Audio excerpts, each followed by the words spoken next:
Tonight on NAIT NewsWatch, players and parents were left concerned about the safety of hockey equipment after the death of a minor hockey player.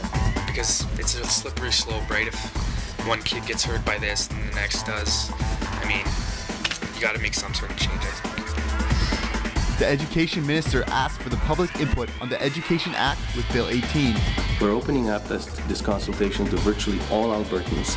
This is our future. Those are our children. And citizens are honored for their bravery from the Edmonton Police Service. I guess sometimes very ordinary people do extraordinary things. NAIT NewsWatch starts right now. Good evening. Hockey Canada is reviewing an incident that has caused an outpour of concern in the hockey community. 16-year-old Kyle Funditis died after diving to block a shot in an Edmonton arena. Our Celeste Duel joins us live from our news center with more on that story. Shot blocking is common in the NHL and has become more popular in lower tiers of hockey across Canada. Last season, over 34,000 shots were blocked in the NHL, and now some people are concerned about the durability of hockey equipment. Devin Cheer is a university student and has been a goalie in hockey for most of his life. The situation hit home for him, and he feels that something needs to change. It's absolutely tragic. I mean, again, it is just a fluke, right? But there has to be some sort of action, I believe. I mean, not much can be done, but again, if they could get something that protects a little bit more from puck impact, I think it would be ideal, for sure. Hockey pucks can reach upwards of 150 kilometers an hour, and with speeds like that, Devin protects his neck with a plastic guard called the Lexan. I wore the Lexan my whole life, and my parents wouldn't let me play if I wasn't wearing it. I did know a lot of goalies that didn't wear it, which really, I mean, that took me back a bit. Like, that's really risky. I don't know if I could do that. With safety becoming a growing concern in hockey, experts suggest that getting proper fitting equipment is the best way to keep safe. Today's athletes are bigger, stronger, faster, and with that, the technology and equipment has jumped immensely. So if it wasn't, we'd see a lot more injuries than we are now. Equipment has become safer over the years, but player neck guards are not designed to withstand getting hit by a puck. Rather, they protect from skates and sticks. Some experts say changing the neck guard to protect from pucks would limit a player's mobility during the game. There's Kevlar woven into the fiber, makes them more cut resistant, and in the end, I think that's all we could ask of the neck guard without, seriously impacting the mobility of the neck during the gameplay. I'm at loss for what they could do to protect those vulnerable areas. And I know there's one general manager in the NHL that suggested, well, we don't take shot blocking totally out of the game, but maybe we don't allow players to leave their feet to block shots. Experts think that shot blocking can remain in the game, but some work can be done to ensure it's executed properly. It's almost an expectation. You do it as a player, but that's in light of what has just happened. It's going to. I hope it creates some very healthy discussions in terms of where can we move our game forward so that it's healthier and safer for our athletes. A scholarship has been set up in Funditis' name called 11s in Heaven, and anybody wishing to donate can do so at either pro skate location. Now, Celeste, can we expect to see any changes in the game anytime soon? Well, a formal review hasn't been done yet, but discussion is expected to get a little more serious next month when Hockey Canada's Risk and Safety Management Committee meets. What will they be reviewing at this meeting? They're expected to review everything around shot blocking as how it should be taught, as well as talking with equipment manufacturers about how they can make it safer for the players. Thanks, Celeste. That's Celeste Duel reporting live from our news center tonight. This is NAIT NewsWatch. The province is hoping to get the public involved in revamping the new Education Act for the spring legislature session. Some of the new issues already addressed are raising the dropout age from 16 to 17 and holding bullies more accountable. Education Minister Thomas Lukazik is encouraging students, parents, teachers, and other Albertans to voice their opinions through the local forums that will be held across the province. The forums are a part of a new government conference called Our Children, Our Future, Getting It Right. The minister hopes that the new act will be suitable for years to come. I'm confident that when all of us participate in this process, we will end up with a solid education act that will be adequate for educating our children for several years to come. Due to the increase of cyberbullying, the new Education Act hopes to help combat bullying by dealing with bullies' actions on and off school property.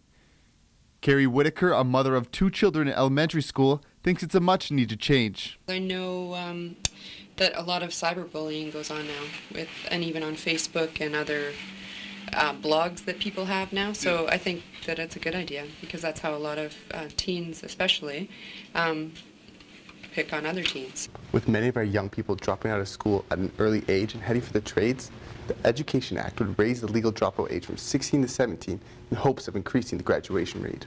Scott Mitchell, a project manager for North American Construction Group, employs a lot of people who haven't finished high school and has noticed that they aren't as competent as fellow employees who have received their diplomas. I do see a lot of people that their communication skills are rather weak. Their ability to manage their own money is fairly weak as well. And they essentially have nothing to fall back on. If the School Act changes to the Education Act, it will be the first time it has been changed since 1988. The education minister is not impressed after a prank went wrong for a few teens in St. Albert this past Monday. Thomas Lukasic was driving home from work last Monday when he noticed flashing lights in the car behind him. Believing it was the police, he pulled over, only to realize he had been fooled.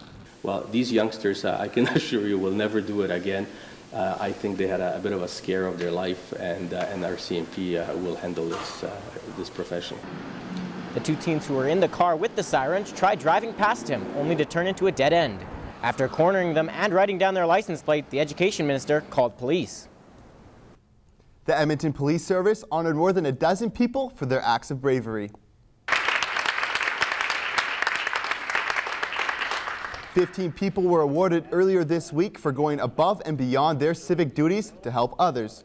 Janelle Rust showed her bravery through Facebook after alerting police in Michigan about a potential suicide victim that she met through the social media site. It was actually surprising at first, but I feel definitely honored and really proud of everybody else who is here today.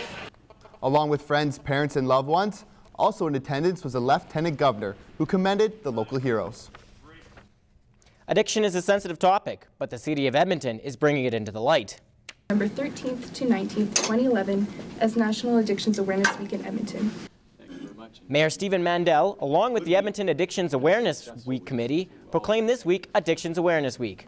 Part of the committee's goal is to let people know that addictions come in a variety of ways. I'm just hoping that more community members are aware of addictions and that it touches us all, and that addictions can come in many forms.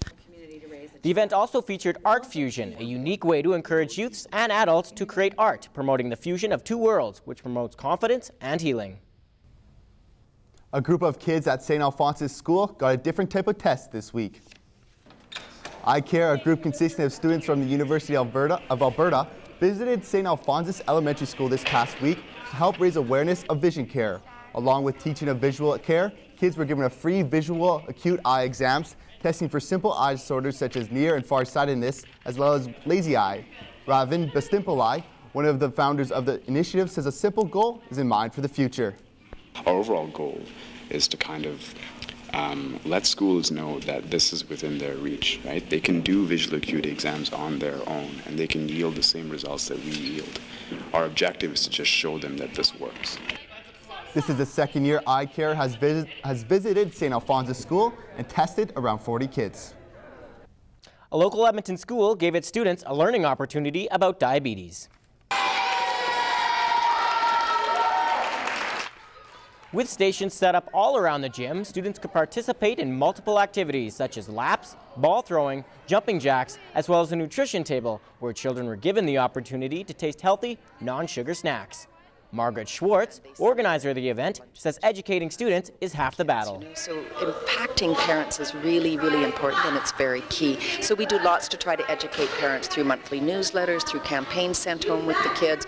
We often will run programs for parents to try to provide education on how to eat healthy on a shoestring budget. And currently, more than 9 million Canadians are living with diabetes or pre-diabetes. The art community of Edmonton got a boost from the city this week. The city has plans to support local art in Edmonton by expanding Edmonton's Arts District. The Mayor's Art Visioning Committee was started by Stephen Mandel in early 2011. They presented their vision to the council members last Monday. It's a document about how we can make this a better place, and it's not today. It's over a period of time, and so the Performing Arts Center is a part of what could be an incredible arts district. For now, the focus is on the Grant MacEwan Center for the Arts. If the city buys the property, it would be converted into a multicultural arts building. Coming up after the break, Snow Valley opens its doors to the public. Skiers and snowboarders took to the hill to get their first taste of winter. It's always fun first day to get out here. It's nice and warm, which is always nice. No sense is good sense when it comes to using strong perfumes in public. People are becoming aware of what they are sensitive to. Coming up in sports, I learned to do a dance with the Edmonton Octane.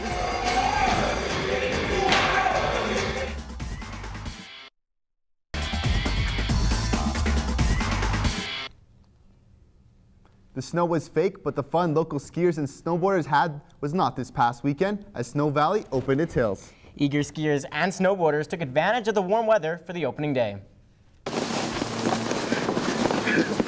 Yeah, it's always fun first day to get out here. It's nice and warm, which is always nice. So it almost reminds everybody of spring skiing down here right now. It's slushy and pretty fun. So. The popular city snow hill was able to open its doors despite a first snowfall. With 100% of the snow being artificial, it was a lot of work to make happen. Probably 4 or 5 solid days at least. Once it gets cold enough and all the guns get going, they can make a lot in a night, but you just need the cold temperatures really. Snow Valley is open till 9 weekdays and 5 o'clock on Saturdays and Sundays. Elise Cox joins us now with the weather. So Elise, how's the weather shaping up for this weekend? Well, it's definitely not going to be a warm weekend, and with all this fresh snow that we got this week, it's our first real taste of winter around the province. So let's take a look at the boards. For Calgary, we have a low of -22 and a high of -9 and partly cloudy. Jasper, we have a low of -27 and a high of -15 and mostly cloudy. Fort McMurray, we have a low of -21 and a high of -17 and cloudy with a few sunny breaks. Edmonton, we have a low of -24 and we're going to be hitting the mid-negative teens as a high and partly cloudy. Our record high for Edmonton is 15 degrees in 1917 and our record low is -34 degrees in 1896 and our average temperature for this year is a high of -1 and our average low is -10. Weather is brought to you by NR92, the station for the students. So we're not going to get any snow around the province, but we're definitely going to have to brave it through this cold weekend. Is the cold weather sticking around, or what can we expect? Well, if you remember last year in November, the first 2 weeks we had some great weather and then we hit that cold snap, but it warmed up for the end of the month. And so that's exactly what's going to be happening this month. Yeah, that's a little long to wait. I already have my snow boots out, Elise. Thanks. For most students, walking past a department store fragrance counter doesn't require a second thought. But if that person happens to be sensitive to scents and fragrances, it can be a source of concern. Brent McPhee tells us more. NAIT Scent Awareness Week is focusing attention on sensitivity to fragrances and scents, an increasingly prominent health issue. Some students are aware of friends or relatives who have had sensitivities. My grandpa did. He had allergic reactions to some perfumes, like he'd just start sneezing out of nowhere. Scented products are items such as perfume, shampoo, and deodorant. They also include a wide range of common household and workplace items, like laundry detergents, fabric softeners, and cleaning products. The types of reactions that can result from exposure to these products are equally varied. The types of symptoms can vary from something that's just minor, like headaches and sore throat, or upper respiratory conditions, like maybe they might have some shortness of breath, wheezing. For a fragrance-sensitive person like Gay Jensen, who already suffers from allergies, the symptoms can be severe. So I have a full-out respiratory attack. So your first warning is you get a blinding headache, and then eventually my throat will close, and then I'm gasping for air. Some workplaces have scent-free policies in order to ensure all their employees are able to work in a healthy environment. Students seem receptive to such an idea, even if they aren't sensitive to fragrances themselves. It's a great idea. It's the same as smoking or peanuts in a restaurant or anything like that. Same issues. It's important to remember in any environment you're in, there may be others who are sensitive to fragrances or scents. So for everyone's health and well-being, you may want to consider not wearing a fragrance yourself. For NAIT NewsWatch, I'm Brent McPhee. Danica Bakolich joins us with sports. So Danica, I hear the Eskimos have notched a spot in the Western Finals for the first time in 6 years. One of Edmonton's very own was inducted into the Hockey Hall of Fame. That's right. I have the latest on the Esks and the Lions, as well as a little bit of Edmonton making history and your Ooks basketball highlights, all that and more coming up in sports, which starts right now.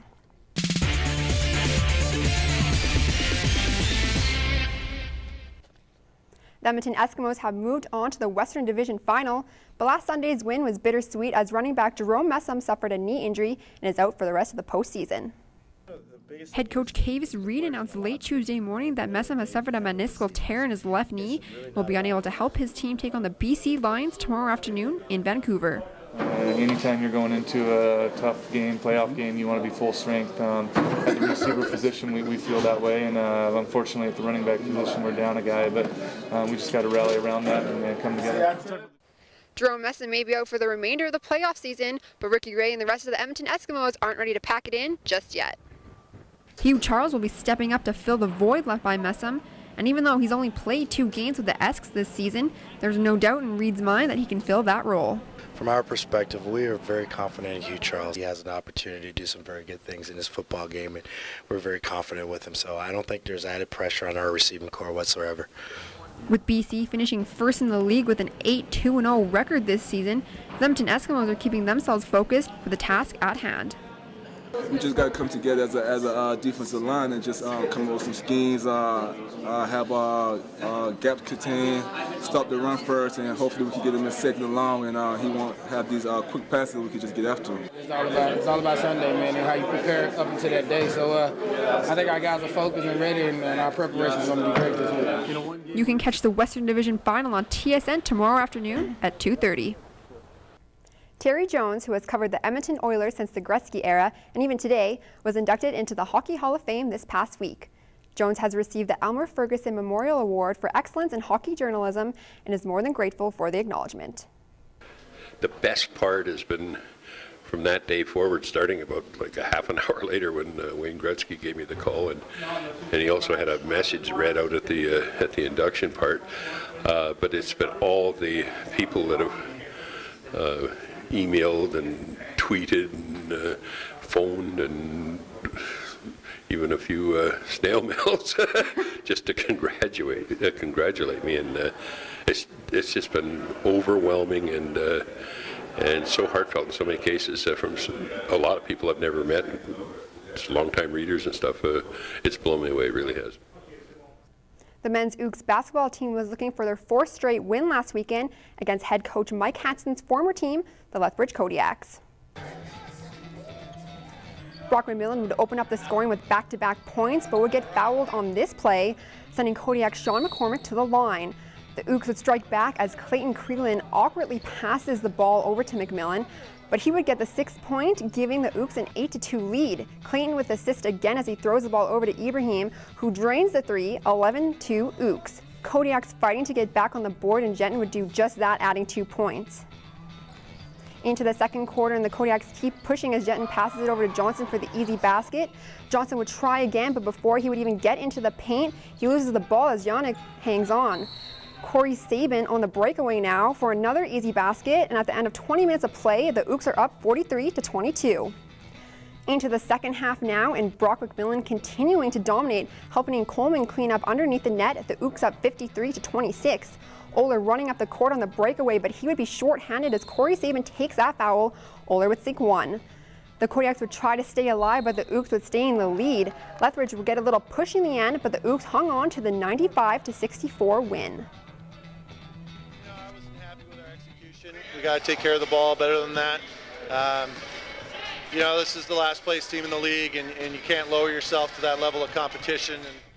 The Ooks have no home games this weekend, but play tonight at 8 o'clock in Briarcrest. Maybe it's from watching all the Bring It On movies, but I've always wanted to try cheerleading. This week I got my chance as I learned a few moves from the Oilers cheer team, the Edmonton Octane. I went down to Dance Code Studio to get a few tips on what it takes to be a member of the Octane. I was a little intimidated going into the practice, but veteran member Darcy broke down a few of the routines for me. It's you step with your right, left, and your same arm is I thought the few years I took dance in elementary and junior high school would save me from some embarrassment, but I was wrong. So very wrong. Darcy taught me a few other routines, but I quickly learned that being a part of the Octane was a lot harder than it seemed.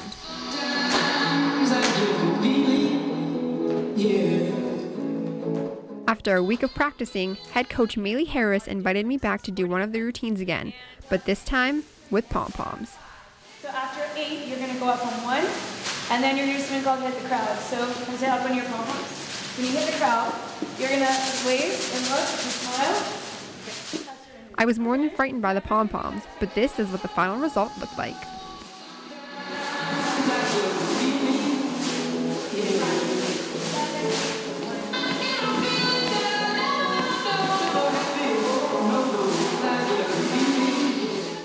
As fun as it was, I don't think I'll be shaking my pom-poms at an Oilers game anytime soon. And that's it for this week's End Zone Challenge.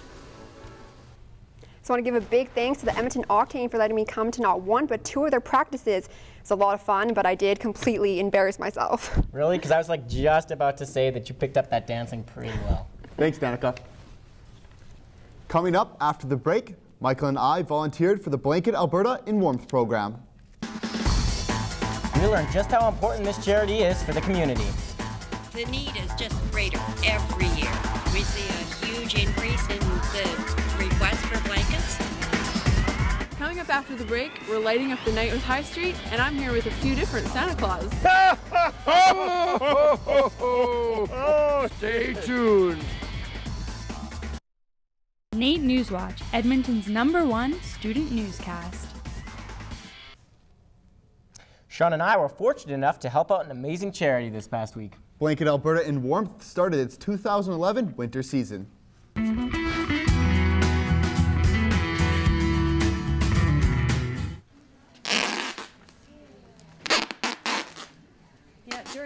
Blanket Alberta in Warmth is a charity that takes in slightly used donated blankets and redistributes them out to the less fortunate, something needed during the cold Christmas season.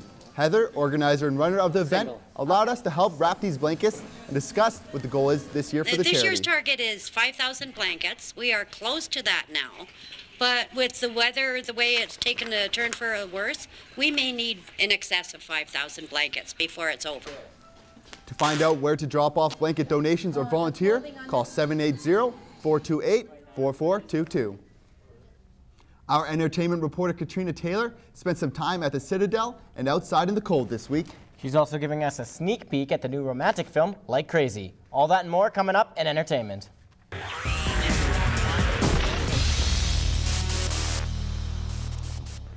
A new play has made its way to the Citadel, and the cast is not what you'd expect.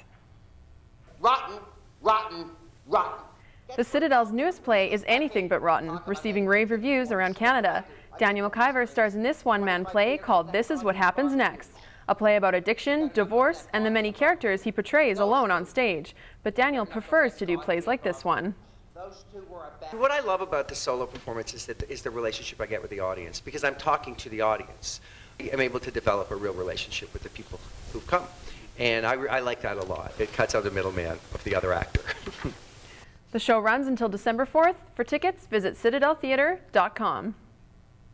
It's not every day that a celebrity stops by to visit NAIT, so this one was bound to turn heads.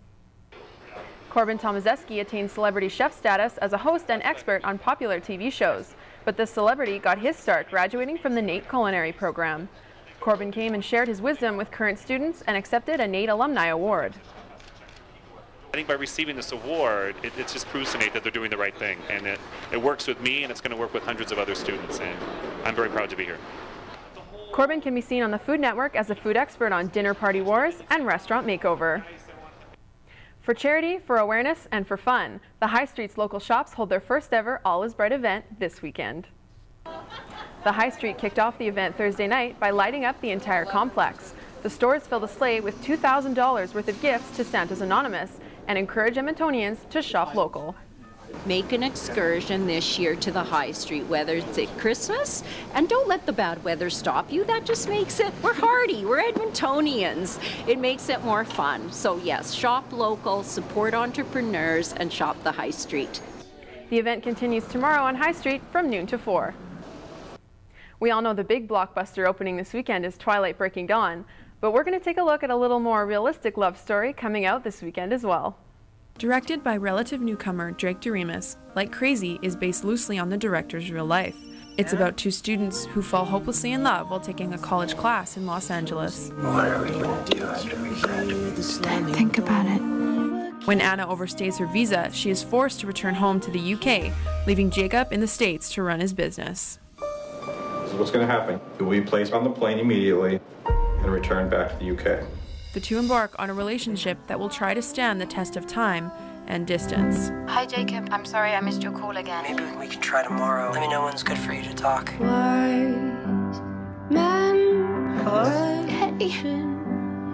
This indie film picked up a Best Picture prize at the Sundance Film Festival. It stars Anton Yelchin, Jennifer Lawrence, and has put actress Felicity Jones on the radar for an Oscar. I thought I understood it,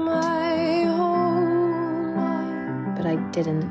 So won't you please just take... This weekend in theaters, be sure to fall in love with Like Crazy. 3 guys, 18 flights, and 38,000 miles. Check out this week's viral video called Move.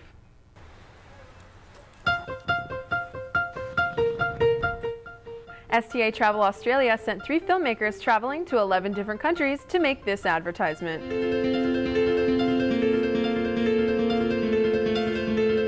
It took 44 days, almost a terabyte of footage, and only 2 cameras to make the inspiring short film.